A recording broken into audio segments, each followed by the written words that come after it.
Me acuerdo que le decía a mi papá, porque yo era muy inquieto, ay Dios, este chamaco se llama remoción, le decía a mi papá. Yo estoy diagnosticado con trastorno de déficit de atención e hiperactividad. Imagínate de niño. Digo, tú me has visto, tú que has venido a mi casa, yo no paro, o sea, yo estoy haciendo una cosa y me levanto y estoy hablando y estoy haciendo otra. Así tengo que desenvolverme yo o mi cerebro no se estabiliza. Entonces, si ahorita me cuesta controlar y comulgar con eso, pues imagínate un niño de 3 años. O sea, era yo la cosa más inquieta del mundo. A mí de 3 reuniones a la semana, 2 me sacaban del salón de reino para darme mis nalgadas. Amigos de Pensamiento Libre, en todo el país y más en uno de los estados importantes, con mucha naturaleza, podría decir que es uno de los estados que más testigos de Jehová tiene. Y esta entrevista la estaba esperando desde hace meses. ¿Por qué? Porque con todas las personas que he tenido, pues como que más amistad, bueno, Galvez es uno de ellos. Fíjense que Chiapas está ahí colinda y es entre México, entre el país y Guatemala. Entonces ya estamos ahí en la línea fronteriza, y quiero pues darle la bienvenida y pues que se sienta cómodo y vamos a platicar largo y tendido, amigo. Muy buenos días. Hola, Neri, buenos días. Sigo, fíjate, a pesar de que sigo tu canal hace rato y me gusta mucho la dinámica de las entrevistas, estoy nervioso, ¿no? O sea, eso es Se siente importante. raro. A mí hablar y ponerse nervioso no son como dos cosas que se me junten mucho, pero la programación, amigo. Es que sí, la programación, y de eso vamos a hablar porque se siente la presión de lo que vamos a hablar y de lo que, bueno, es atreverse. Tú sabes que no cualquiera, y no diciendo o demeritando los que no lo hacen, pero se necesita de verdad mucha fortaleza para decir, a ver, aquí estoy, esto fui y esto es lo que hice. Pero vámonos. Chiapas, uno de los estados más conservadores, tradicionalistas.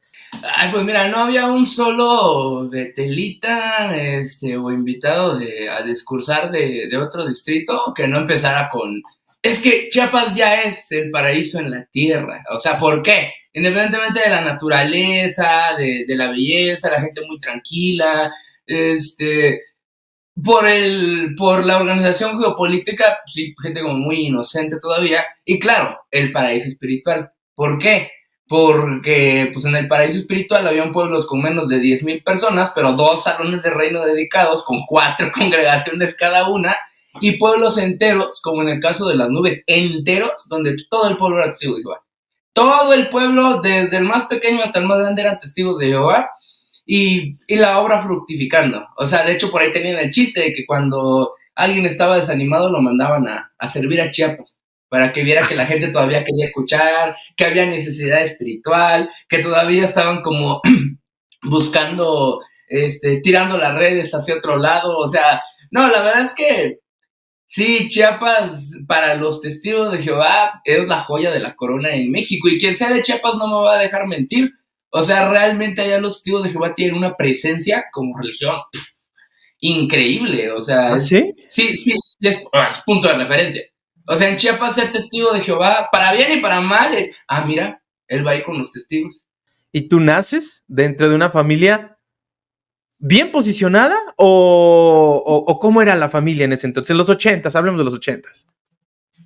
Mira, de ambos lados de la familia, mis 2 abuelitas jamás se bajaban en las entrevistas de las asambleas. Que ¡Ay! hermana tal y tal y tal, cuéntenos cómo su mamá empezó la obra en esta parte del país. O sea, sí. En el anuario del 85 me parece que es donde se menciona el inicio de la obra en México, que un poblano fue a Chiapas a empezar como la predicación en el sureste. De esa época es mi bisabuela. De hecho, en la religión, en el pueblo de mi mamá, a los testigos de Jehová todavía le dicen la religión Chabela, porque mi bisabuela se llamaba Isabel. Y como ellos empezaron, sí, o sea, sí, no, yo traigo pedigrí ahí de los testigos de Jehová. O sea, sí es una familia así, no, y con historias bien rudas. Que bueno, antes de empezar, porque ya me come por soltar todo, si alguien de mi familia cercana está viendo este video, Uh-huh. que le ponga pausa aquí. porque nadie es profeta en su tierra. Si es de las personas que todavía me tienen cariño y se preguntan por qué hice todo lo que hice, pongan pausa. En este mismo canal, por favor, que este señor es es un amor, búsquense cualquier otro video. Búsquense cualquier otro video de cualquier otro tipo de experiencia y regálenme la oportunidad de escuchar. Porque yo en este canal, 10 años después de haber salido de los Testigos de Jehová, recibí el golpe de realidad de, ay, yo estuve en una secta. O sea, caray, yo estuve en una secta y ha sido todo un proceso. Aquí van a encontrar de todo tipo de información. Fíjate que siempre que escucho al profe dije, ay, me gustaría que mi papá lo oyera. Porque mi papá se sabe el gran concordancia de arriba para abajo y el perspicacia al revés y al derecho. Y ves que el profe es un mero mole, como las divergencias teológicas. Pero bueno, entonces ya. Si tienen el interés de darme el voto de confianza, búsquense otro video de otro canal. Si son de mi familia que me odia porque yo soy apóstata, como dijo el Fide en un video tuyo, qué gusto que están ahí, por favor, sigan en ese lugar. ¿Sí te acuerdas de eso? Estuvo muy bueno, eso sí les dio con todo. Pero bueno, vamos a reiterar lo que dice Gálvez. Generalmente las entrevistas, muchas personalidades, distintas personalidades, pero nos vamos desde el aprendizaje, desde tu propia experiencia. Vale, no estamos atacando, no estamos haciendo cualquier otro tipo de, pues, de cosa extraña hacia los testigos de Jehová. Incluso hemos navegado con la bandera de respétenlos, sean empáticos, ténganles cariño, pero también hay veces que, pues bueno, nos llega el tema de la desesperación porque no nos entienden, pero eso es normal. Quisiéramos que vean desde esta perspectiva, otra parte, ¿no? Pero bueno, dejando en claro esto, que esta entrevista va a ser desde el aprendizaje y desde contar su historia nada más, eres muy joven, Gálvez. O sea, a ver, hemos platicado y creo que no hemos platicado tanto de los testigos porque siempre decíamos, pero espérate a la entrevista, ¿Cuántos años tienes, amigo? Tengo 30 años, mano. Cumplí 30 años en enero de este año. 30 años. Sin embargo, entonces estamos hablando de que ¿hace cuánto tiempo ya no eres testigo de Jehová? Pues mira, como le dije a Dexter ese día, a mí no me han expulsado. Ok. A mí no me avisaron que yo ya no era siervo ministerial, entonces... No, pero que activamente ya no me reúno y que tuve la fuerza de poner distancia. Estamos hablando de más o menos 10 añitos ya. 10 añitos, por ejemplo. Bien, sabemos que los hijos de los hermanos tienen que ser el ejemplo dentro de las comunidades y en las escuelas. Lo que nos interesa es que esta información se conozca, porque pues sí hay testigos de Jehová que pues desafortunadamente son buenas personas en el lugar equivocado. Entonces, mis abuelitas, algo muy común era que las dos, el viajante siempre que llegaba pedía predicar con ellas.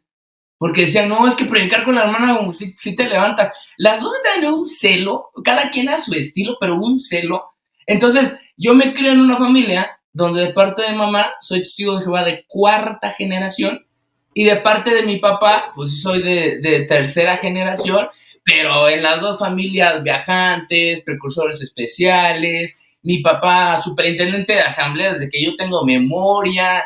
Mi papá, mi casa parecía hotel de la sucursal Betel, porque como es Chiapas, es punto fronterizo y es un punto estratégico, a cada rato recibíamos betelitas, a cada rato recibíamos precursores de ruta, a cada rato recibíamos que sea el hermano del comité. O sea, era una familia espiritualmente muy activa, donde yo no conocí otra cosa.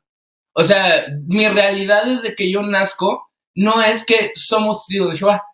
Y digo, no es porque menospreciar como el nivel de involucrarse dentro de esta religión de muchas personas. Pero ves que pues hay hermanos casualones que van a la reunión, predican, se la cotorrean y ya.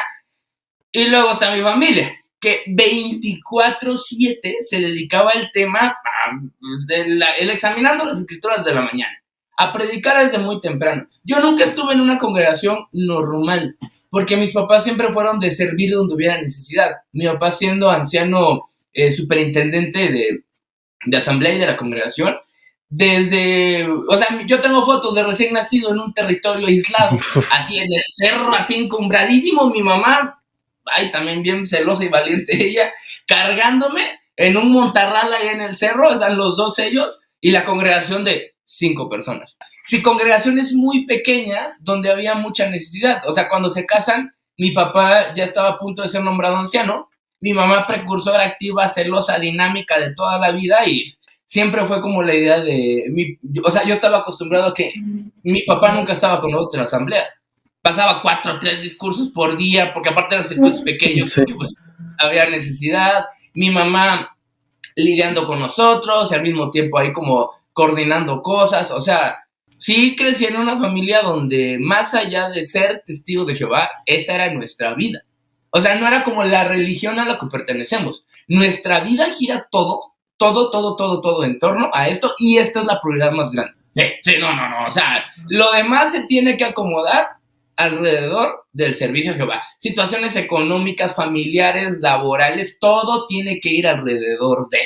¿Por qué? Pues que tampoco había de otra. O sea, sí se sentía una presión bastante fuerte, porque había necesidad.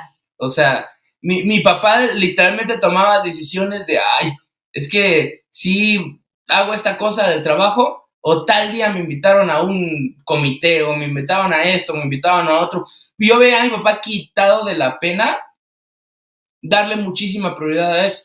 Entonces, pues, a ver, mamá precursora, papá superintendente de congregación, coordinando cosas en el circuito, pues, ahí me crié. Esos fueron mis primeros días de vida. Esos fueron los primeros días. Ah, caray, entonces esto creo que se pone mucho más, la intriga se pone más fuerte porque, pues, ¿cómo saliste, no? Pero bueno, eso lo dejamos como plato principal, porque entonces, ¿cómo son los niños en Chiapas? Ponle Chiapas no siendo testigos de Jehová. ¿Cómo es la educación en Chiapas, por ejemplo? Mira, empezamos con los temas turbios. Yo creo que una de las razones por las cuales los testigos de Jehová son un paraíso espiritual en la tierra en Chiapas es por el nivel de marginación y pobreza que hay tú. O sea, y ojo, lo está diciendo un chapaneco, entonces no vayan a empezar a para que no se sientan ahí aludidos. Listo. Sí, no es prejuicio, lo está diciendo un chapaneco. Porque sí, o sea, platicaba yo mismo con un amigo hace unos días y le decía, pues es que la pobreza de ciudad no es igual a la de pueblo. O sea, la pobreza de una zona rural es denigrante, o sea, es deshumanizante en muchos aspectos, porque te limita, las personas allá, pues su nivel de cultura general es muy bajo, muchas se dan por bien servidos con saber leer y escribir, o sea, son personas como, por lo mismo que son nobles, muy manipulables.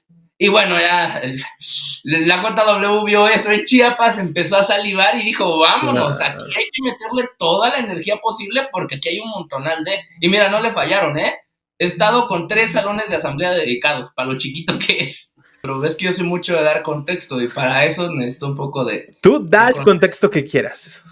Pues mira, yo nací en el paraíso espiritual. O sea, así tías precursoras especiales, yo normalizaba ver a mi familia cada rato. Es que no había un miembro de mi familia sin algo que contar. En las asambleas casi que le preguntan a mi papá, oye, hermano, ¿a alguna de sus hermanas no le pasaba algo así? Porque, sí, o sea, eran de experiencias muy fuertes. La familia de mi papá vivió mucha oposición de parte de mi abuelito. Luego, platicando con mi terapeuta, dice mi terapeuta, es que ese hombre era el único con sentido común ahí. O sea, era el hombre que con único sentido común y viendo como el lugar en el que se estaba metiendo su familia, su forma de responder fue esa. Dice, entonces, se lo aplaudían porque era oposición, pero pues no, más bien era como sentido común de cuando la familia de mi papá empezó a ir a las reuniones, empezó a meterse como muy de lleno en eso. Y de parte de la familia de mi mamá, pues por la obra. O sea, tengo una tía que ha predicado México de arriba para abajo, hermana de mi mamá. Y mi abuelita que igual de joven estuvo en un montón de rutas en aquella época, sus muchas cosas. Entonces, yo estaba como en un entorno muy favorecido en ese aspecto. Para la economía de Chiapas, mi papá con una muy buena situación económica, gracias a Jehová, dice siempre él, okay.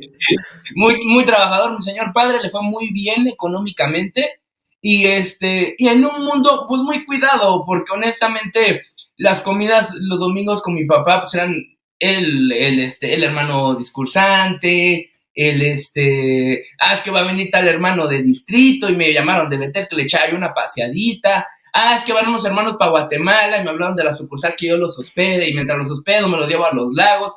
Y como mi papá afortunadamente pues tenía los medios económicos, O sea, literalmente era un paraíso espiritual, como dicen ellos, porque mi papá no tenía tanto la presión de trabajar. Y sí tenía la posibilidad de procurarnos, él con su amor, compañía espiritual.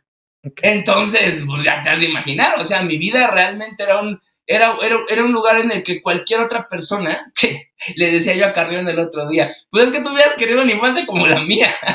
Por, pues sí, porque siendo testigo de Jehová, con acceso a todos los privilegios, en una buena posición económica, casi. Sí, es que ahí hablamos de los testigos de Jehová funcionales. A ver, vamos, igual entendiendo esta parte. Hay que colocar a los testigos de Jehová en diferentes posiciones como estas. Los funcionales son los que, bueno, tienen posición económica, los que no necesitan trabajar y los que disfrutan realmente de ese club, de esa compañía, de los que llegan, los que visitan. ¿Qué les hace falta? Incluso nada más están esperando el paraíso y bueno, pasan directito. Tú estabas con Mira, los testigos funcionales. en algún momento yo estaba a punto de cumplir 18 y me dijo el viajante, yo nomás estoy esperando, tú dime qué quieres. ¿Quieres irte a Betel? ¿Quieres irte a la escuela de entrenamiento ministerial? ¿Quieres una asignación? ¿Te gustaría ir a un grupo? ¿Qué te gusta? Yo te recomiendo. O sea, ya nomás estoy esperando que cumpla la edad para ya darte vuelo. O sea, yo tenía todo así, literalmente. Y sin ninguna razón, porque, ay, aquí se pone feo el asunto. Okay. Yo siempre diferencio entre mi papá, y pues el anciano de congregación. Igual, era mi mamá y pues la precursora mujer activa, esposa del anciano y demás. Entonces, a uno los quiero mucho y yo sé que el otro personaje pues es producto de adoctrinamiento. ¿Por qué? Porque aparte, deja poner en medio de todo eso, yo vivía en una familia bien amorosa. Súper amorosa, o sea, mi papá, como vivió tantas cosas, era de los pocos papás que llegan y te dan un abrazo. Así, no, mi hijo, es que yo te quiero mucho. Sí, era de las pocas personas que llegaban y, ¿cómo estás? ¿Cómo te fue? ¿Qué te preocupa? ¿Qué te hace falta? O sea, mi papá, una vez al mes, que aparte nos íbamos a subir cerros en territorio aislado, se iba a predicar con nosotros. Y en la predicación nos iba preguntando cómo te va en la escuela, qué necesitas, qué te va haciendo falta. Mi mamá igual también como a su manera muy encargada de que tuviéramos las necesidades resueltas. O sea, ni siquiera como... Pues sí, o sea, tampoco puedo decir que el infierno estaba en que mi familia trataba como aparentar mucho y por dentro eran como muy podrido el núcleo, que es como lo común también en ese tipo de situaciones. No, o sea, yo me la pasaba súper bien. O sea, yo me la pasaba súper bien. Mi papá siempre era mucho de, como le iba bien afortunadamente y estamos en congregaciones pequeñas, muy común en Chiapas. Todos los hombres se iban a trabajar a Estados Unidos y quedaba el muchachitillero aquí en la congregación. Mi papá tenía una empresa de transportes, detenía sus camiones, sus carros, y los usaba para llevar a toda la congregación, o sea, al río, a los lagos, pues a todos los lugares turísticos que hay en Chiapas. Entonces, y mi papá era el papá de todos los chamacos. Hasta la fecha, todos los chamacos le telefonean, le escriben, hermano, necesita algo. Eran personas que estaban en ese núcleo y que creen tanto en ese tipo de situaciones que de verdad eran como de tratar de ser cristianos ejemplares, decía mi papá todo el tiempo. Tratar de ser como, o sea, de poner el ejemplo, de que la gente nos ve y diga, mira, a ellos les va bien, son amables, son buenas personas porque son testigos de Jehová. Ese era el discurso. Entonces, a lo que voy es, estar en medio de eso. O sea, yo estaba en medio de toda esa situación, una vida familiar muy feliz, muy amorosa. Mis papás, en 20 años que viví con ellos, jamás se pelearon. Con medio de estos privilegios, en una situación económica buena. ¿Qué hago afuera entonces? Gracias por el contexto, porque entonces esto quiere decir que no era una niñez común de un testigo común. Generalmente con un testigo común, tú ves a los amorosos o a los hermanos estos, pues que te ponen el ejemplo, que estamos hablando de manera testiguil, cuando vas a las reuniones, pero tú regresas y los papás, como que sí, como que van, como que no, ¿no? Tú estabas en el núcleo, una familia testigo funcional, ejemplar, ¿no? Vale. Ay, caray. Eh, eh, ya se puso más turbio esto. Entonces, seguramente el paso de los días hace que tú te ingreses. Ahora empiezas a crecer y ahora te empiezas a agregar ahora individualmente como testigo de Jehová. ¿Cuándo fue la fecha de tu bautismo? ¿La olvidaste? Había una Biblia Sí, siempre la en la que recuerdo. yo tenía escrita esa fecha. Hijo, man, hace como 15 años que no veo esa Biblia. ¿Está bien? Dato interesante. Mi papá en este afán de siempre servir, nosotros nunca tardamos más de 5 años en una congregación. O sea, la congregación ya creció y hay un anciano, vámonos a levantar otra. Eso siempre fue nuestro mood. Y de repente llega un precursor especial que, ay Dios, ojalá le esté yendo bien porque es de esas buenas personas en el lugar equivocado, con un bosquejo. Porque te digo que mi papá traía varas en Betel. Y lo mandaron, no, váyase con el hermano, porque esa zona aparte es, y el bosquejo se llamaba Echen sus redes del otro lado. Cuando ya tenían hasta la madre a la gente que hablaba español, porque todos los perros domingos estaban predicándoles, empezaron con el arreglo de lenguas indígenas, y mi circuito fue uno de los primeros del país que se hizo en idioma mam, porque Chiapas es la frontera con Guatemala y esa es una lengua indígena que está en ambas fronteras. ¿Cuál es el idioma? Mam, así Mam. se llama, M-A-M. Hay muchas publicaciones de los testigos de Jehová en ese idioma. Una de las poblaciones indígenas más golpeadas por la pobreza extrema, pero extrema de no hay que comer. Pero bueno, ahí vamos pidiéndoles donaciones. Sí. Entonces, llega, obviamente lo mandan con mi papá, obviamente ya está armada la congregación, porque el hermano se fue de congregación en congregación dando el discurso, así y no era un orador excelente, o sea, era un orador de los que te decían, sí, hermano, lo voy a hacer ahorita. Y de repente le arma juntan varias congregaciones, fue un arreglo especial, como 4 congregaciones, dan el discurso, y en el calor del discurso, bueno, ya, ¿quién se quiere tirar sus redes para otro lado y empezar en una congregación de lenguas indígenas? Se armó una congregación en 15 segundos, Neri. O sea, ¡pum! Levantan un chingo de gente la mano. Perfecto. Como 30 personas. Pero no hay anciano. No había anciano. Entonces ahí desde la plataforma, el hermano le echa un ojo a mi papá. Mi papá le dice, pues mira, déjame pensarlo. Eso pasó a las 6 de la tarde. A las 8 de la noche estábamos cenando en mi casa y pues dijo mi papá, no, pues ni modo. Entonces mi papá fue el coordinador de asamblea, que ya lo era en su otro circuito, en un circuito nuevo que se armó ahí en calor, tan en caliente, porque era muy chambeador este otro hombre, se hizo el circuito, que en menos de 6 meses fue nuestra primera asamblea del circuito. Y ya estaba armada, un circuito chiquito armado de muchas congregaciones en una lengua indígena, nuevo a los testigos de Jehová, o sea, fue un proyecto súper piloto. Y no había para bautizarse en la asamblea. O sea, no había quien se iba a bautizar en la asamblea porque era un circuito nuevo. O sea, iba en contra de la dinámica de un circuito. Sí, claro. Y pues entonces no me preguntaron. Llega el viajante y dice, bueno, pero no hay para bautizarse. Y pues obviamente el viajante se la vivía en mi casa porque todos los asuntos de asamblea eran con mi papá. Y nada, me quedó viendo así de, todavía no está bautizado, ¿verdad? Entonces, no, tenía como 13 años. Y pues no te estoy preguntando, este cabrón se va a bautizar en la asamblea, porque pues no hay quien se bautice en la asamblea y no va a haber un discurso de bautismo sin que se bautice. Entonces, olvídate de oración de dedicación, de que me nació. De hecho, va a decir que no, porque últimamente mi papá es de decir, no, eso no pasó. No fue así. Pero yo sí me acuerdo que yo una vez iba llegando de la secundaria y mi papá dijo, vente, porque tenía un negocito ahí y estaba cuidando el negocio. Le digo, ¿por qué? Te voy a hacer las preguntas del bautismo. Y yo, está bien. Pues ya él era mi anciano, ¿verdad? No es como que fuera como algo malo. Me digo, sí, te voy a hacer las preguntas del bautismo. Y me dice, no, pues te vas a bautizar para la otra asamblea. Entonces yo me bautizo a la edad de 13 años, pues saca tus cuentas, vete a saber qué año sería. Entonces, no te costó bautizarte. No me costó acceder a ningún privilegio. O sea, ¿qué quieres? O sea, ¿te gusta sonido? Te metemos acá. ¿Qué te gusta? ¿Te gusta nada hacer aquí? Va. ¿Quieres ser precursor? Adelante.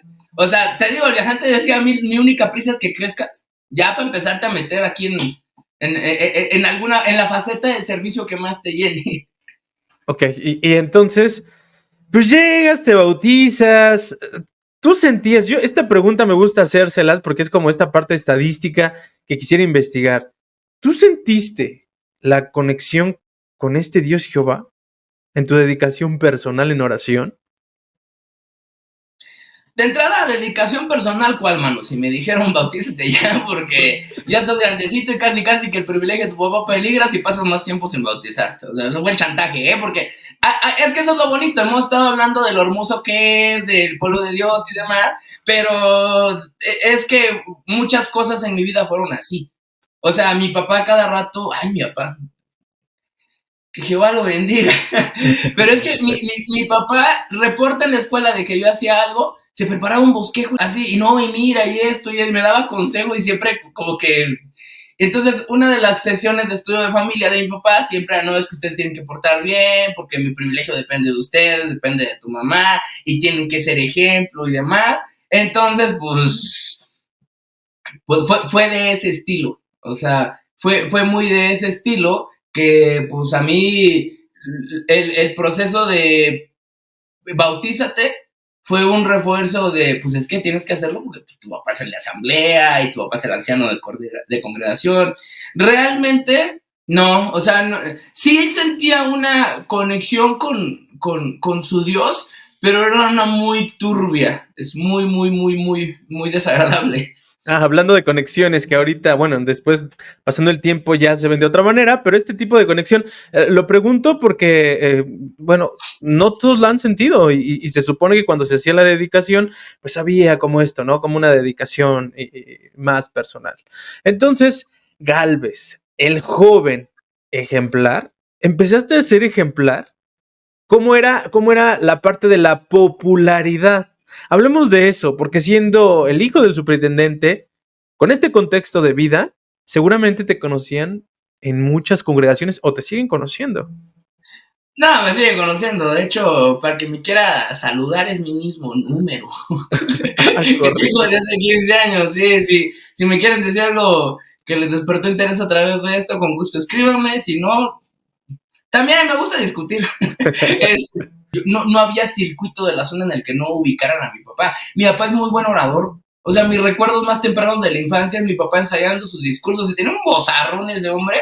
Mi papá siempre, tiro por viaje, presentaba casi todas las publicaciones nuevas porque se prendía el auditorio de una manera así, de toda la gente prendidísima. Mi papá presentó el libro Enseña, mi papá presentó el Aprendamos del Gran Maestro y se prendía todo el auditorio y auditorios en Chiapas a reventar de gente. Entonces mi papá, como era buen orador, iba incluso de circuito en circuito. ¿Nos quiere presentar usted este libro acá? ¿O no nos quiere usted presentar este libro acá? ¿Tienes algún un recuerdo de este tipo de personas que llegaban? ¿Nunca viste algo turbio?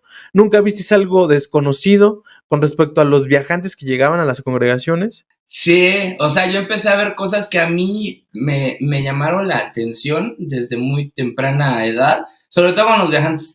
O sea, como el tonito fiscalizador, había un hijo de la chingada, se llama Cach Balán, ojalá tenga esperanzas, le esté al cabrón porque no se lo va a cumplir. Era bien cabrón con los hermanos. O sea, era mucho de criticar a las hermanas, que pues eran mujeres de una zona indígena que apenas sabían leer y escribir. Era muy de decir que pues, los hermanos se ponían las pilas. Era muy de pararse a regañar a cualquier persona. Y, o sea, a mí desde muy pequeño me hacía ruido. O sea, ese cabrón, me acuerdo que le decía a mi papá, porque yo era muy inquieto, ay Dios, este chamaco se llama remoción, le decía a mi papá. Así lo espantaba, si no, este chamaco te va a remover. Tenía yo 2 años. O sea, era un niño inquieto de 2 años. Este chamaco te va a remover y va a llevar muchísima disciplina, o si no, mira, ahí se va a ir tu privilegio de anciano. Sí, sí. Bueno, es que de una vez. De por sí yo soy todo desorganizado para narrar la información y Pero me encanta, porque así es, no, está perfecto. Es que esos contextos siempre se quedan, cuando no se platican, se quedan ahí guardados, pero perfecto. Ya estoy como imaginándome este hombre. ¿Qué pasó con este individuo? Es que él era nuestro viajante cuando yo recuerdo como el primer shock. Y esto que voy a dar es muy importante porque si me convenía, si estaba yo feliz, si era una buena familia, pues, ¿qué hago aquí afuera? O sea, lo menos inteligente es salirse de ahí si tienes una vida ya tan cómoda y realizada en todos los aspectos. Ok, pero en realidad, ¿qué hizo? ¿O hasta qué grado te llegó a mover el pensamiento este superintendente? ¿O qué era Mira, superintendente? yo, Sí. sí era viajante en aquella época. A ver, esto lo quiero dar como contexto porque es algo que ha ido moldeando mi vida y que también yo cada vez estoy como más conforme con esto. Y bueno, ya ha sido una de mis áreas de estudio como médico. Yo estoy diagnosticado con trastorno de déficit de atención e hiperactividad, cosa que pues mi cerebro funciona muy diferente como el grueso de la población, no necesariamente para bien. O sea, hay cosas que se me dan muy bien hacer y hay cosas que se me dan muy mal. Y la hiperactividad en el trastorno es muy notoria. Digo, me quité los dientes como 10 veces ahorita. Pero pues imagínate de niño. Digo, tú me has visto, tú que has venido a mi casa, yo no paro. O sea, yo estoy haciendo una cosa y me levanto y estoy hablando y estoy haciendo otra. Así tengo que desenvolverme yo o mi cerebro no se estabiliza. Entonces, si ahorita me cuesta controlar y comulgar con eso, pues imagínate un niño de 3 años. O sea, era yo la cosa más inquieta del mundo. O sea, a mí de 3 reuniones a la semana, 2 me sacaban del salón de reina para darme mis nalgadas. Siempre. Entonces, o sea, yo como persona ya neurodivergente, que es el término, voy cayendo en cuenta de que ser como yo soy está mal, porque yo soy naturalmente inquieto y los niños deben ser bien portados, deben ser ejemplares, porque es que tú eres el hijo del anciano y no se puede que estés corriendo y no se puede que estés jugando y no se puede que vayas a inquietar a los demás niños, entonces está mal. Está Entonces, mal como testigo de Jehová. Está mal como testigo. Sí, claro. sí, claro, está mal, o sea, no eres ejemplar, deja tú como testigo, el hijo del anciano debe poner el ejemplo. Y como yo iba a alborotar a los demás, que siempre se me ha dado, pues digo Sí. que el viajante decía que pues ya, yo era la remoción de mi papá, o sea, que yo iba a ser el que lo iba a remover y que por mí mi papá iba a truncar su carrera espiritual. No, y el otro también, bien clavado de su privilegio, pues imagínate el sesgo que me iba agarrando. Entonces, sí fue algo muy choqueante, porque de mis primeras impresiones con los testigos de Jehová es, ay, güey, está mal que yo sea como soy. Como a mí me nace ser, está mal, porque entonces yo estoy alejado de lo que es un siervo de Dios. Una. Dos, súmale el hecho de que el niño tenía intereses bien curiosos, o sea, a mí desde muy pequeño el TDA me hace que mi cerebro se enfoque mucho en algunos temas, y a mí me gustaban un montón temas de filosofía, de psicología, desde muy temprana edad, y de hecho tengo ahí mi evaluación del kinder que decía, el chamaco pregunta cosas raras. Entonces, a mi papá de repente no le agradaba tanto que yo hiciera preguntas así de que, oye, pa, y si Dios no tiene principio y no tiene fin, entonces ¿de qué momento empezó? Que era lo que te decía el libro Historias. Y era como, no, pues no, esas cosas nuestra mente no la puede entender. Dos, súmale que yo siempre tenía una personalidad bien de ir en contra. O sea, muy contestataria. Entonces, pues, para lo que se esperaba de alguien que tenía que ser sumiso, obediente, buen ejemplo, no es como de que, ay, pues es que yo soy así. Era un impulso por la hiperactividad de siempre tratar de llevar la contraria. Y número tres, que también es muy importante, pues, que de hecho creo que es de las cosas que afortunadamente más nos han ayudado a salir, pues evidentemente la orientación sexual. Entonces yo decía, chin, aquí yo no la voy a armar. O sea, aquí no la voy a armar. ¿En qué momento me rompo? En el momento en que este viajante, me acuerdo, tenía 3 años, Neri, te va a sonar bien ridículo, pero es que a los 3 años ya tenía esa conciencia, que de repente un viajante, este cabrón estaba dando un discurso de la visita, así, de todas las personas que no iban a poder entrar en el nuevo mundo y que eran detestables y que iban a ser comida del Armagedón y que iban a ser, destruidas. Personas rebeldes, homosexuales, con interés en, o sea, me empezó a describir el cabrón y yo tenía esa conciencia de esa edad que en algún momento dije, ah, bueno, está bien, y a mis 3 añitos, o sea, a mis 3 años, a mí se me empezó a despertar un chip de, yo aquí tengo que sobrevivir, pero en este lugar yo no tengo cabida. O sea, este lugar no va a cambiar por mí, este lugar no va a buscar que yo encaje, y tengo que irme porque si yo no me voy a acabar mal. Y sobre todo porque yo veía cómo acababa la gente que se quedaba. Ok. Entonces, tu papá amaba tanto esta organización y la sigue amando que el principal miedo era perderla. O tal vez perderlo, el tema del qué dirán, que eso siempre se pone en tela de juicio porque por su posición. Más este hombre que llega a infundir este miedo de cuidado porque él puede ser causa de tropiezo o que te quiten tus privilegios.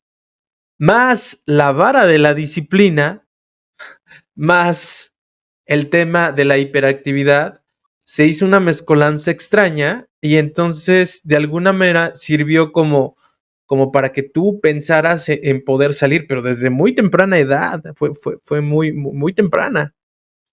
Pues es que yo sabía que no pertenecía a ese lugar, o sea, fue una sensación muy temprana, ¿eh? De hecho, ya luego platicándolo con un médico, de eso me generó problemas de salud fuertes, porque sí, el cerebro humano tiene etapas de maduración, y una experiencia de ese tipo lo obliga a madurar en algunas áreas para mal, ¿eh? No para bien.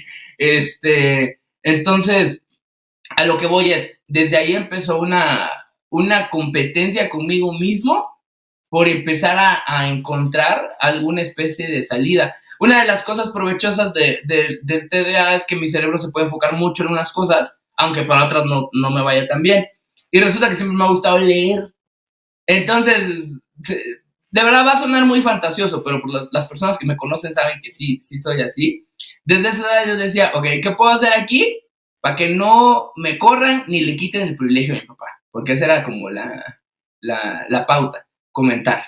Porque pues a los tíos de Jehová les encanta que los escuincles estén hable y hable en las reuniones cuando se comenta. Y a mí me gustaba leer.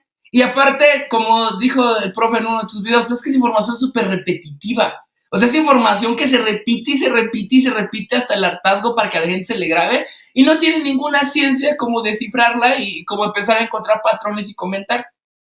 Entonces, ahí es donde yo empecé a dar un giro a la situación porque dije, ok.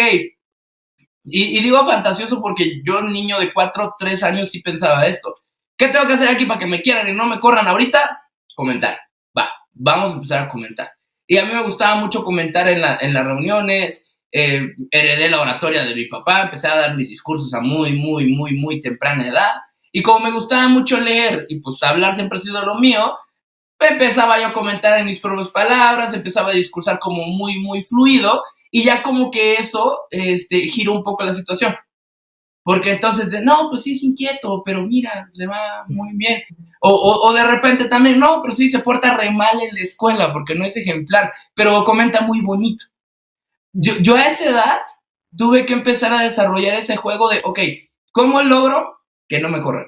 Imagínate yo, un niño de 5 años, no dormía, y te juro que no estoy inventando la edad, o sea, sí, desde esa edad, yo no dormía pensando, ¿qué voy a hacer para que no me corran de aquí? ¿Qué voy a hacer para fingir?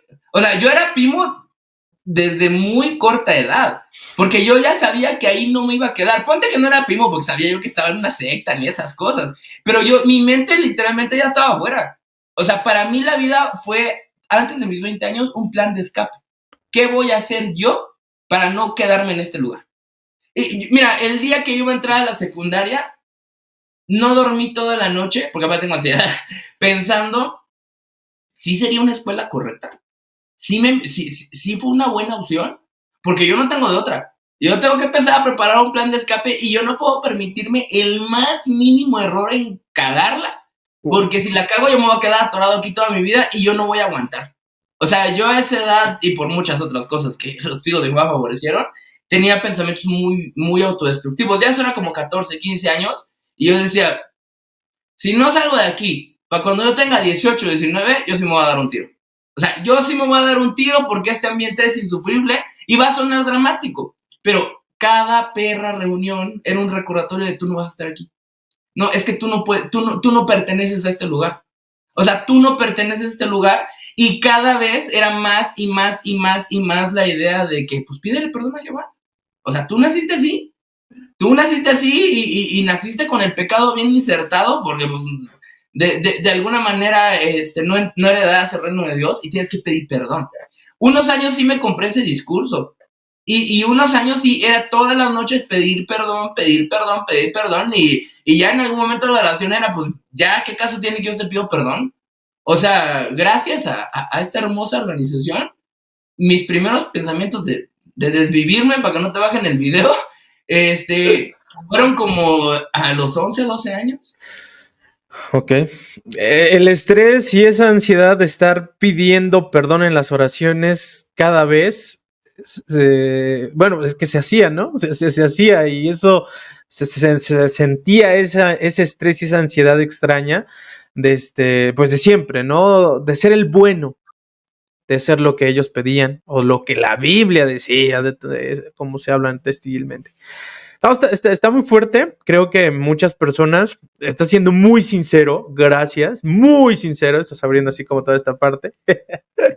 Pero ahora vámonos. Todavía fuiste a las clases de precursor. Por ahí vi una fotografía bastante interesante con tu libro Iluminadores de color verde. En algún momento yo no era un tipo de persona que se pudiera estar como calmado, porque a mí me gustaba siempre estar en la punta del desorden en la escuela. A mí me tenían por revoltoso, me tenían por grosero, me tenían también por inquieto, porque también me la pasaba yo en competencias de conocimiento y todo este show. Entonces, pues, mira, imagínate que en una telesecundaria rural en Chiapas, tenían más comprensión de que pues este cabrón tiene un problema de aprendizaje. O sea, si él necesita estar corriendo y hacer su desmadre todo el día para funcionar en la escuela, hay que aprovecharlo. O sea, aún en ese lugar tenían más conciencia de cómo era yo que pues, ahí mi familia o ahí dentro. Entonces me empezó a ir muy bien a nivel académico y ahí empecé a ver una esperanza.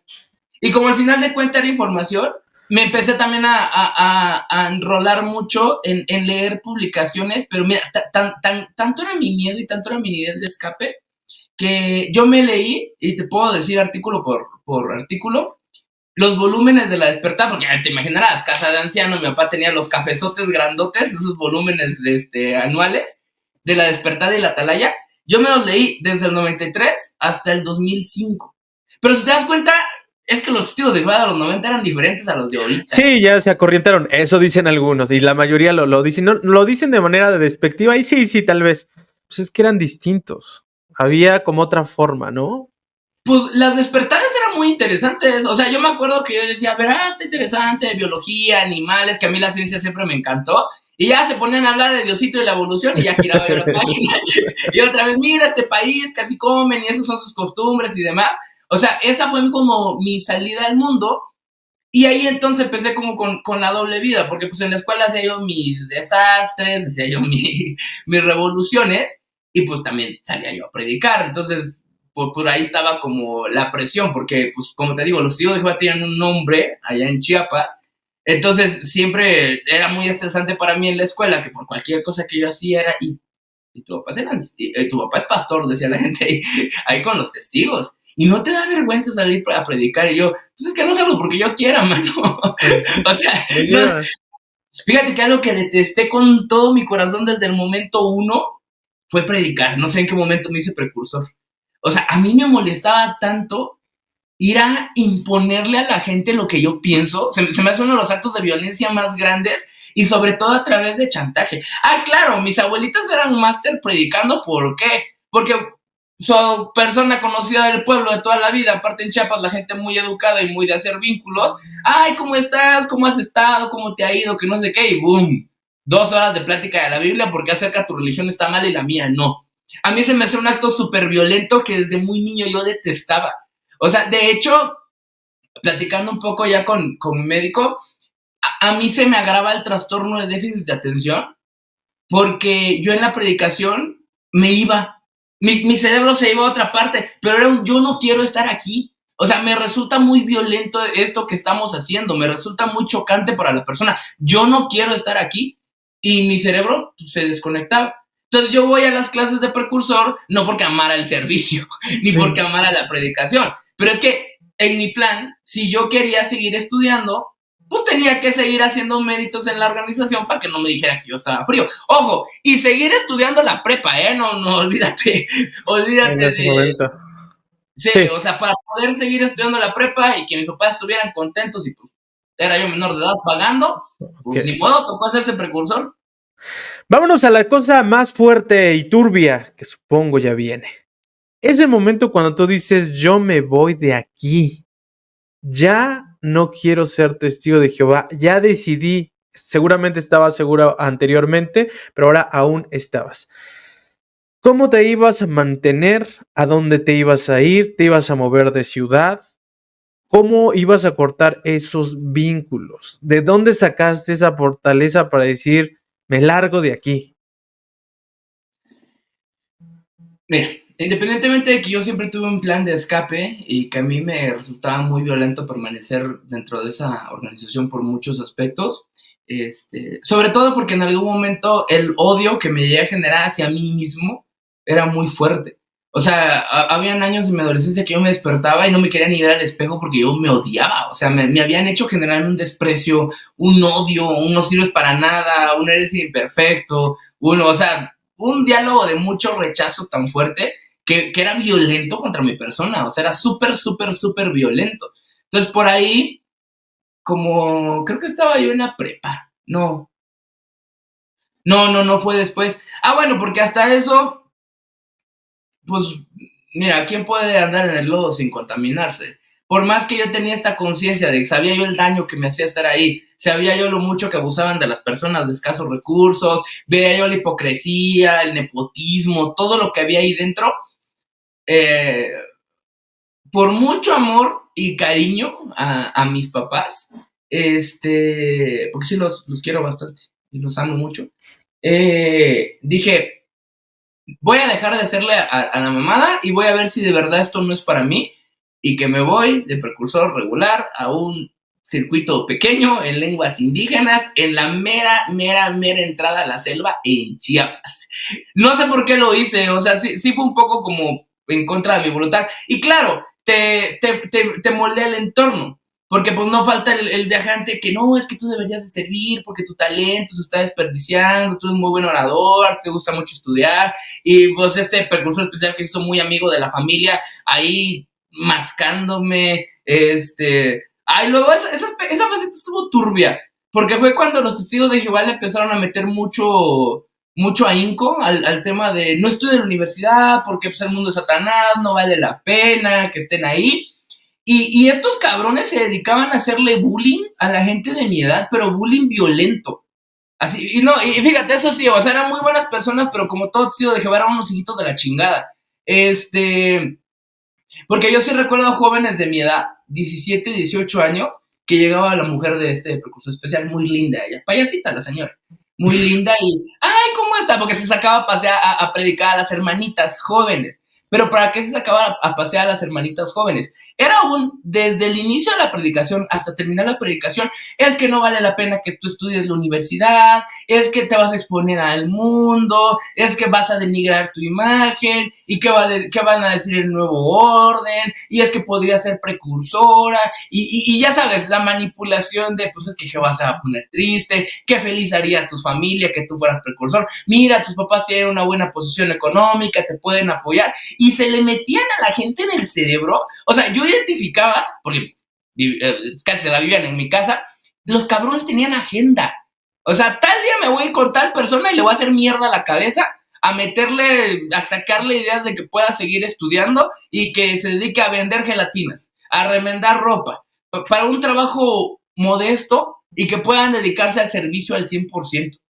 Y, o sea, yo recuerdo que esta mujer se le metió en la cabeza a una hermanita de aquella época y le dejó a su mamá la universidad de paga ahí ya hecha. O sea, le dejó a su mamá escuela pagada y demás y se va a vender gelatinas y al servicio de precursor. Claro, gracias a Dios, esa mujer al final sí estudió en la universidad, pero me tocó esa campañita donde era campaña de casi, le metieron con ganas.